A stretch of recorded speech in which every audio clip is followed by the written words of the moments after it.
I've got this lawnmower mower stood up on its end so I could see the drive gearbox underneath.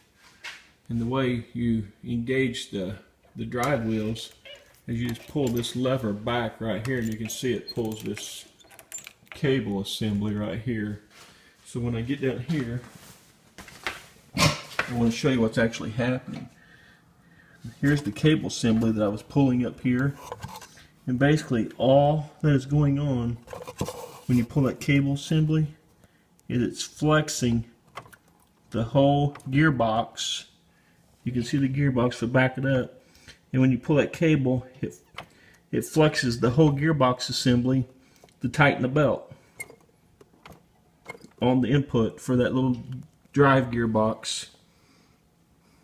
That's all there is to that. Well, as I showed you how the belt engages just by pulling on that bracket, and it kind of tweaks the whole little transmission there and puts tension on the belt that runs on that pulley right up there. I noticed that because I'd never really owned a lawnmower before, and this one was actually given to me. They didn't want it because it didn't drive. I was showing you guys that just because I was starting to investigate what makes this drive and what this transmission looks like. So I noticed that when I did engage the belt, both axles on both sides were spinning just fine, but I had no movement.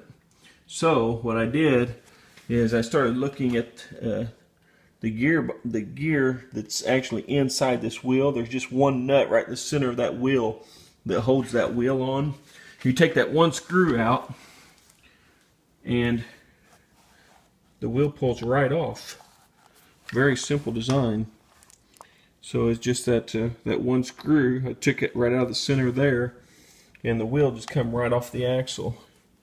And basically what it is that one gear right there that runs on that one spur gear. And I couldn't see it until I cleaned it up a little bit, cleaned a lot of the old grease off. So I'm going to put new grease on this before I put it back together. But basically what was happening that was not allowing the thing to drive is there was an E-clip that's supposed to be right here on the end of that shaft that keeps this gear from sliding all the way off. They actually have a very small little like keyway with the little key in there that allows you to move in one direction but not the other. As you can see, it catches in one direction, so it's not your typical keyway. It allows you to pull it back in reverse and only engages when the axle goes in the forward direction. So pretty neat little design, interesting. But also I noticed that there's another little ring that's supposed to be an E-clip or retaining ring that's supposed to be right in this groove right here. You can't really see it with this video, I don't think. I'll try to zoom there. There's actually a little key. There's an actual little retaining ring groove that runs right around here. That one's missing as well. So what was happening is it was allowing the whole shaft to move in and out far enough to where it would not engage. And I'm assuming the other side's probably the same way.